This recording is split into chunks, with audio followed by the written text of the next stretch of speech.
பிரைஸ்லாம் நாள் 88 தியான பகுதி உபாகமம் 23ஆம் அதிகாரம் மற்றும் 24ஆம் அதிகாரம். 23ஆம் அதிகாரத்தை நாம் வசிப்போமானால் அதில் சபைக்குட் பிரவேசிக்க கூடாத கூட்டத்தாரை குறித்து மோசே இஸ்ரவேல் ஜனங்களுக்கு விவரித்து சொல்லுவதை நம்ம பார்க்க முடியும். முதலாவதாக யார் சபைக்குட்படல் ஆகாது என்றால் விதையடிக்கப்பட்டவனும் சோகம் மறுபட்டவனும் கர்த்தருடைய சபைக்கு உட்படல் ஆகாதாம். அதாவது ஆண்மை இழந்தவனும் ஆணுறுப்பை துண்டித்தவனும் சபைக்குள்ளே பிரவேசிக்க கூடாதாம். இவைகள் மாம்சீகமாக இஸ்ரவேல் ஜனங்களுக்கு சொல்லப்பட்டாலும் இவைகள் தேவ பிள்ளைகளாகிய நமக்கு எவைகளை காண்பிக்கிறது என்றால் ஒரு ஆணானவன் ரட்சிப்பை பெற்றுக் கொண்டவனாய் இருக்க வேண்டும். காரணம், ரட்சிக்கப்பட்ட ஒரு மனிதன் குடும்ப தலைவராய் இருப்பான் என்றால் அவனே குடும்பத்தை தலை சிறந்தவனாய் நடத்த முடியும். ரட்சிப்பு இல்லாதவன் அவன் எவ்வளவு சம்பாதித்தாலும் அவன் நல்ல உயர்வான ஒரு நிலையில் இருந்தாலும் ரட்சிப்பு இல்லாவிட்டால் அந்த குடும்பத்தை கர்த்தருக்குள் சரியான பாதைக்குள் அவனால் நடத்த முடியாது. அப்படி ரட்சிப்பு இல்லாதவர்கள் சபைக்குள் பிரவேசிக்க மாட்டார்கள், நித்திய வாழ்க்கைக்குள்ளாகவும் பிரவேசிக்க மாட்டார்கள். இரண்டாவதாக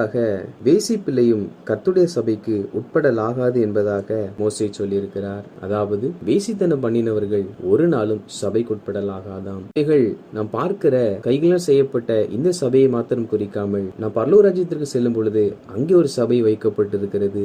அதில் இயேசுவே பிரதான மேய்ப்பராய் இருக்கிறார். வேசித்தனம் பண்ணினவர்கள் நாம் பார்க்கிற பூமியில் இருக்கிற இந்த சபைகளுக்குள் உட்பிரவேசித்தாலும் பரலோகத்தில் இருக்கக்கூடிய மறுமை வாழ்க்கைக்குள் அவர்களால் ஒரு நாளும் உட்பிரவேசிக்க முடியாது. மூன்றாவதாக அம்மோனியனும் மோவாபியனும் கர்த்தருடைய சபைக்கு உட்படல் ஆகாது என்று மோசே சொல்லுகிறார். அம்மோனியரும் மோவாபியரும் யார் என்றால் லோத்துடைய குமாரத்திகள். லோத்துவோடு தவறான முறையில் உறவு கொண்டதனால் பிறந்த பிள்ளைகள் ஆகும். இவர்கள் தகாத உறவினால் பிறந்தபடியினால் இவர்களும் சபைக்குட்படல் ஆகாதாம். அப்படி என்றால் கள்ள உறவுக்காரர்கள் சபைக்குள் உட்படல் ஆகாது என்று மோசே சொல்லியிருக்கிறார். இக்கால கிறிஸ்தவர்களிலும் கூட சிலர் இப்படிப்பட்டவர்களாய் இருப்பதை நாம் கேள்விப்பட்டிருக்கலாம். இவர்கள் இம்மையில் சபையில் உட்பிரவேசித்தாலும் மறுமையின் வாழ்க்கையில் செல்லும் பொழுது ஒரு நாளும் நித்திய ஜீவனையும் பரலோகத்தில் இருக்கிற ஆலயத்திற்குள்ளாகவும் அவர்கள் உட்பிரவேசிக்க மாட்டார்கள். மேலும் இதில் மோசே கர்த்தரின் மோவாபியரையும் அம்மோனியரையும் சபைக்குள் சேர்க்காமல் இருப்பதற்கு இன்னொரு காரணத்தையும் கர்த்தர் வெளிப்படுத்தியதை மோசே சொல்லுகிறார். அது என்னவென்றால் இஸ்ரவேல் ஜனங்கள் எகிப்திலிருந்து வந்த பொழுது மோவாபின் ராஜாவாகிய பாலாக் பிலியாமிடத்தில் சொல்லி இஸ்ரவேல் ஜனங்களை சபிக்கும்படி வர சொன்னானாம். அதை மோசே சொல்லி உன் தேவனாகிய கர்த்தர் பிலியாமுக்கு செவி கொடுக்க சித்தம் இல்லாமல் உன் தேவனாகிய கர்த்தர் உன்மேல் அன்பு கூர்ந்தபடியினால் உன் தேவனாகிய கர்த்தர் அந்த சாபத்தை உனக்கு ஆசீர்வாதமாக மாற பண்ணினார். அதாவது பிலேயாம் இஸ்ரவேல் ஜனங்களை ஆசீர்வதிக்க வரவில்லை, சபிக்கவே வந்தார். ஆனால் பிலேயாம் செய்த காரியத்திற்கு கர்த்தர் செவி கொடுக்க அவருக்கு சித்தம் இல்லையாம். அப்படி என்றால் தேவ பிள்ளைகளாகிய நாம் சரியான நோக்கத்தோடு சரியான காரணத்தோடு நீதியோடு பரிசுத்தத்தோடு நாம் ஜெபித்தாலும் நாம் செய்கிற ஜெபத்திற்கு செவி கொடுக்க தேவன் சித்தமுள்ளவராய் இருந்தால் மாத்திரம்தான் நாம் செய்கிற ஜெபம் கேட்கப்படும். அப்படி என்றால் நல்ல காரியமா இருந்தாலும் சரியான காரியமா இருந்தாலும் நாம் செய்கிற ஜெபத்திற்கு செவி கொடுக்க கர்த்தருக்கு சித்தம் இல்லாவிட்டால் அந்த ஜெபம் கேட்கப்படாதாம். எனவே நாம் செய்கிற எல்லா ஜெபத்திலும் தேவ சித்தத்திற்கு உட்பட்டு இருக்கிறதா என்றும் அது தேவனுடைய பார்வையில் பிரியமா இருக்கிறதா என்பவற்றையும் பார்த்து நாம் ஜெபிக்கிறவர்களாய் காணப்பட வேண்டும். காரணம், அப்படிப்பட்ட ஜெபத்திற்கு தான் தேவன் செவி கொடுப்பார். நான்காவதாக ஏதோமியனை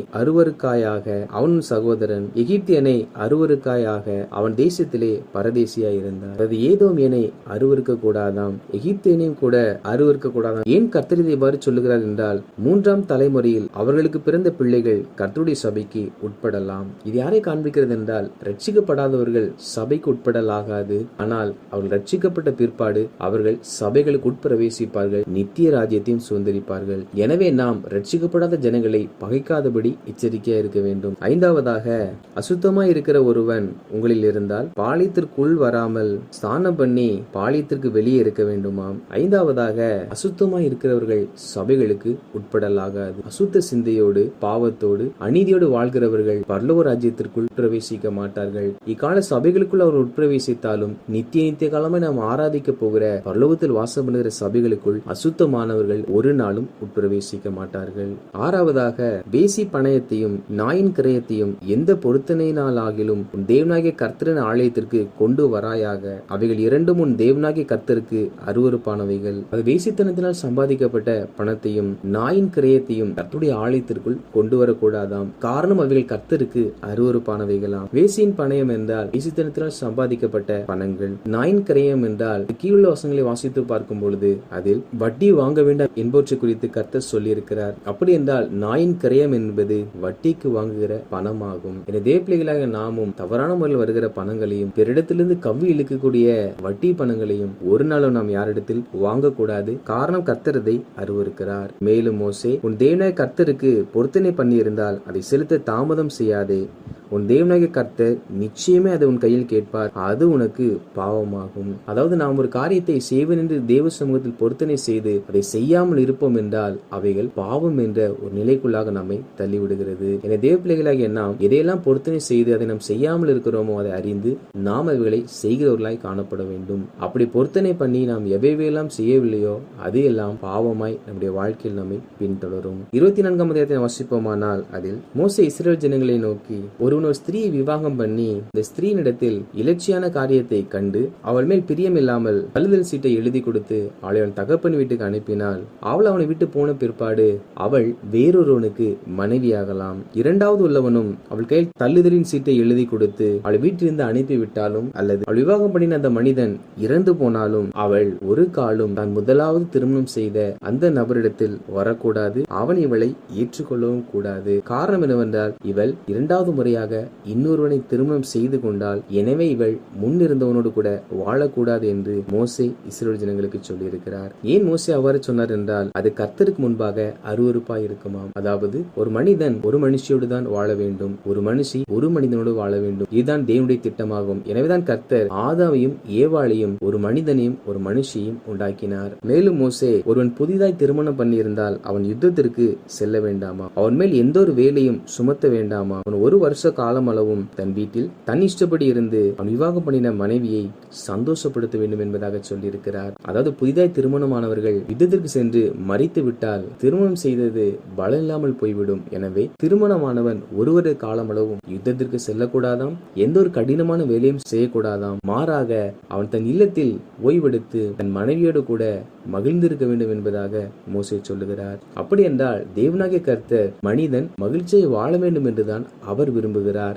மேலும் மோசே ஏழை எளிய கூலி வேலை செய்கிற மனிதர்களை ஒரு நாளும் ஒடுக்க கூடாது என்று கர்த்தர் சொன்னவைகளை இஸ்ரவேல் ஜனங்களுக்கு சொல்லியிருக்கிறார். மேலும் மோசே, அவன் வேலை செய்த நாளில் தானே பொழுதுபோக்கு முன்னே அவன் கூலியை அவனுக்கு கொடுத்து விட வேண்டும். அவன் ஏழையும் அதன் மேல் ஆவல் உள்ளவனுமாய் இருக்கிறான். அதை கொடாவிட்டால் அவன் உன்னை குறித்து கர்த்தரை நோக்கி முறையிடுவான். அது உனக்கு பாவமாயிருக்கும். அந்த வேலை செய்கிற எளியவனுக்கு அவன் வேலை முடிந்தவுடன் அவனுக்குரிய கூலியை கொடுத்து விட வேண்டுமாம். காரணம், அந்த எளியவன் கூலிக்காக தான் வேலை செய்கிறான். அந்த கூலியை பெற்றுக்கொள்ள அவன் ஆவலுள்ளவனாய் இருக்கிறான். அதற்கென்று அவன் பணியும் செய்திருக்கிறான். எனவே அவனுக்கு கொடுக்க வேண்டிய கூலியை கொடுக்காமல் வஞ்சனை செய்யும் பொழுது அவன் கர்த்தரை நோக்கி முறையிட்டால் அது பாவமாய் இருக்குமாம். அப்படி என்றால் அநேகர் தன் கையில் கீழ் வைத்து வேலை செய்கிறவர்கள், உங்களுக்கு கீழ் பணி செய்கிறவர்களுக்கு அவர்கள் வேலையை முடிந்தவுடன் அதற்குரிய கூலியை கொடுக்கிறவர்களாய் காணப்பட வேண்டும். கொடுக்காவிட்டால் அவர்கள் முறையிடுவார்கள். அது உங்களுக்கு பாவமாயிருக்கும். மேலும் மோசே, நீ உன் பயிரை அறுக்கையில் உன் வயலில் ஒரு அரிக்கட்டு மரத்தையை வைத்து வந்தாயானால் அதை எடுத்து வரும்படி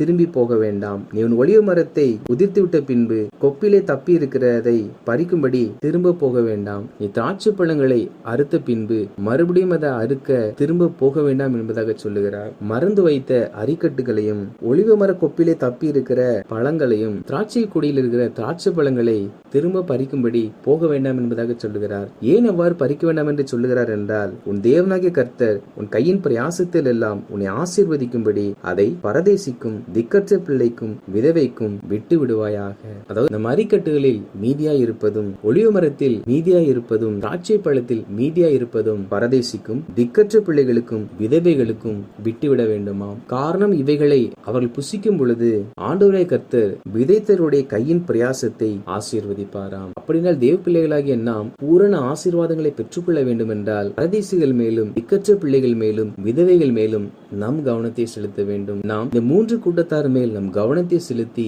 நாம் நம்முடைய கையின் பிரயாசத்திலிருந்து இவர்களுக்கு நாம் உதவி செய்யும் பொழுது தேவனாகிய கர்த்தர் நாம் கையிட்டு செய்யும் எல்லாவற்றிலும் ஆசீர்வாதத்தை கட்டளையிடுவார். வாசித்த இந்த அதிகாரங்களின்படி கர்த்தர் ஜனங்களாகிய நாம் ரட்சிப்பை பெறாதவர்களாய் இராமல் வேசித்தனத்திற்கு விலகி ஓடி தகாத விதமான உறவில் நாம் சிக்கிக் கொள்ளாமல் தேவனுடைய சித்தத்தின்படி நாம் ஜெபித்து ரட்சிக்கப்படாதவர்களை நாம் வகைக்காமல் எந்த ஒரு காரியத்தினாலும் நம்மை அசுத்தப்படுத்திக் கொள்ளாமல் தவறான விதத்தில் சம்பாதிக்காமலும் கர்த்தருக்கு பொருத்தனை செய்திருந்தால் அதை நிறைவேற்றி எளிமையானவர்களை ஒடுக்காமல் நமக்கு கீழ் வேலை செய்கிறவர்கள் இருந்தால் அவர்களுக்கு செய்த வேலைக்கு தக்க பலனை நாம் கொடுத்து பரதேசிக்கும் திக்கற்ற பிள்ளைகளுக்கும் விதவைகளுக்கும் உதவி செய்வோம். அப்பொழுது ஆண்டவராகிய கர்த்தர் நம் கையின் பிரயாசத்தை எல்லாம் ஆசீர்வதிப்பார். ஆமேன்.